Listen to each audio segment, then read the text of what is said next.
signal box diagram, and we would have windows here, and signalman would be standing here at a full-size lever frame where the levers would be up to my shoulder height, and be operated facing the track. But what the first thing we'll do is we'll take a train slowly from signal boxes A to signal box B, and just explain how we use these block instruments and signals, and then we'll run a timetable of trains till 3:30, which is the time we finish for today. So we'll have first of all signalman A. He has a train approaching from box T, and he wants permission for it to proceed to box B, and he calls B's attention with one beat on the bell. Now signalman B responds that one beat on the bell to say ready and listening. Signalman A then asks the question, is the line clear for an ordinary passenger train which is 3 pulls 1 beats?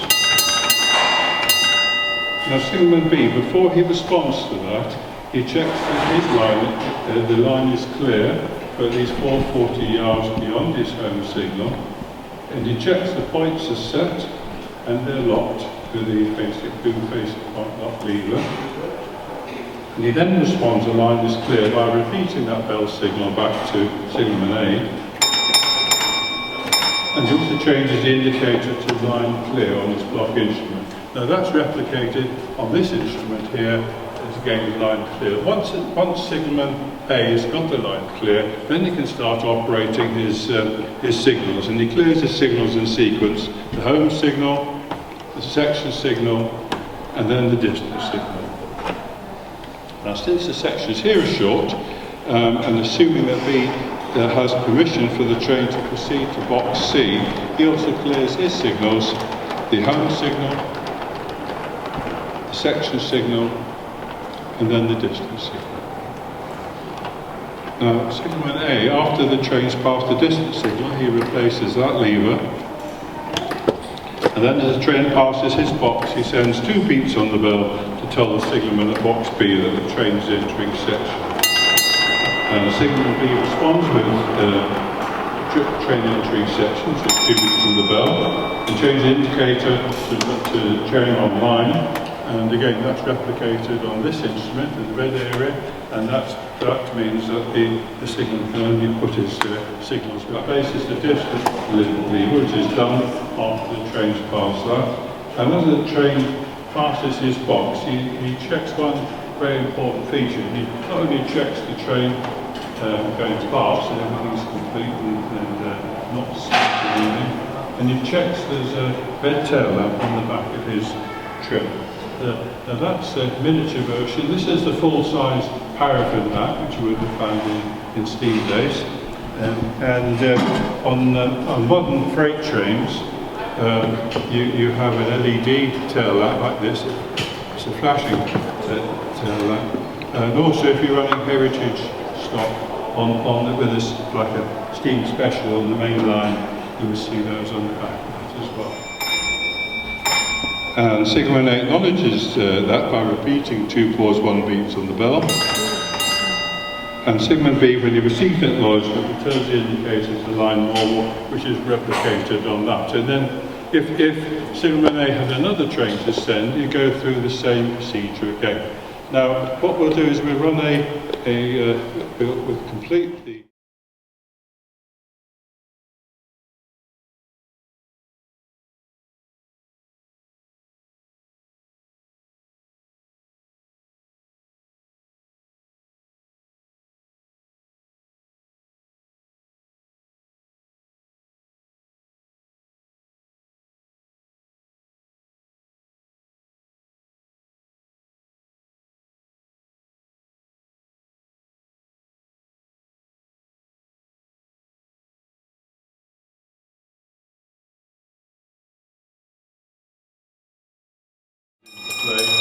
and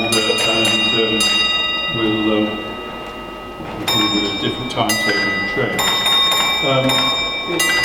The one thing to realise is that normally you wouldn't be able to hear the the bell in the next signal box, because the signal boxes will either be either a few hundred yards or anything up to 24 miles apart. When the signalman has to learn his signal box, he has to be, he will recognise after a period of time, he will recognise all those different bell tones. Now this is a Derby lightweight diesel multiple unit, or DMU, diesel multiple unit. This was brought in the early 1950s, and it was kind of the bee's knees of modern trains at the time. It's got this cat's whiskers on front and rear, and this replaced the push-pull steam train with one or two carriages. And we've got a push-pull train in the station, which will be following the metro car route shortly. The push-pull train was used on branch lines which didn't have a turntable or didn't have a one-man rail at the far end. You have a driving compartment at the end. The reason they've got it on this layout is that one of our volunteers was giving a subcontractor to London Underground some advice on a new layout they decided to build for a new fleet of these underground trains. And I think this is called the S-stop. So as part of the layout they chose was gauge 1 like of this railway, and they built a batch of 25 or 26 of these metro cars. And for the help we gave them, they donated one of their trains to us, which is very useful. It's the only train we've got with a built-in tail lamp. All modern trains have a built-in tail lamp. It represents that, and also it fits nicely into the one side of the platform there, so we can demonstrate permissive working in the station area. Very often on railway stations, you need to bring more than one train into a platform, and just be slightly bit of a hiccup on this signal possibly. Now Rob's come up. Oh, it's come off.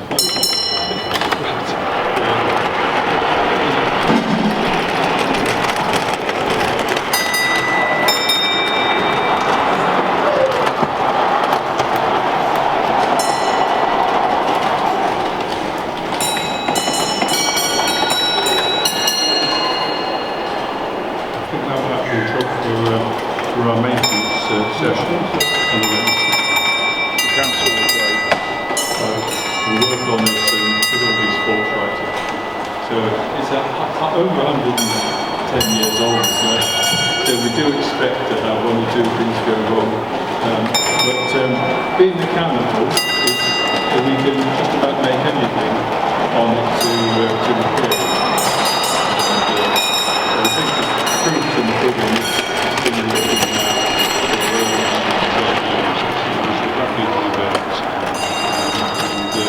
hopefully we'll be continuing to run it well past my time here. Now that was the push-pull train back again, and we'll just look at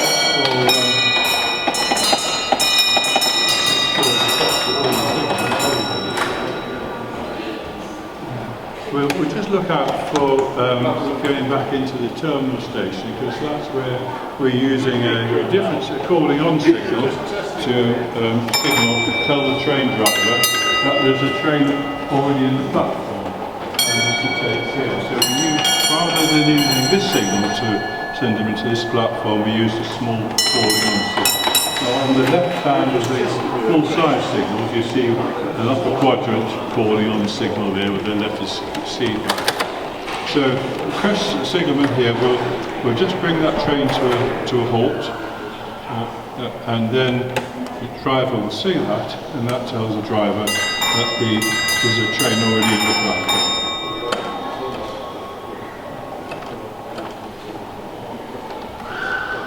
I think we've got time to run the bring the diesel multiple unit out again and run that round the outside. Now we're going to run this as a stopping passenger train, which is the bell code is 3-1 for that one. All of these lever frames are interlocked, and we can only operate the levers in the correct sequence.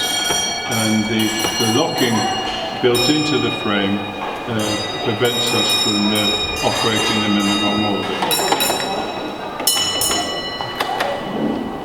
So you see the trains from the stations come out across the crossover there, back onto the down line to run around the layout. So these were introduced in the 1950s, a Derby lightweight diesel multiple. This one, they had built-in lights up front. They still had the red tail lamp separate to the lighting of the train. We also, in certain conditions, we need the flags, and we have examples of the flags, miniature flags here. And when we're running the freight train out, we have to, the driver not only has to follow the signal, but he has to follow a green flag from the signal box and acknowledge it with a whistle as he comes out. It's a stopping passenger train, and it's a station at the far end that decides to drop a passenger or two off. You notice that there is, for the eagle-eyed ones of you, you notice that there is a red distance signal here. And at the time when this layout was built, there were lots of red signals, in fact, almost all of them. But it was deemed that they would, in foggy conditions or misty conditions, they wouldn't be very clear. So they changed the layout to zero, so we've got a real contrast between the two. They were red distance signals right up till 1950. And I think the last red distance signal can be seen in the flower in York Station in the far entrance on the north side. There's a little flower bed there as you walk into the station, and it's got I think it's fusion. So that's a bit. And now I hear that there's a bell code going on, and that's closing the signal boxes. And I think the signalling will soon immediate pattern.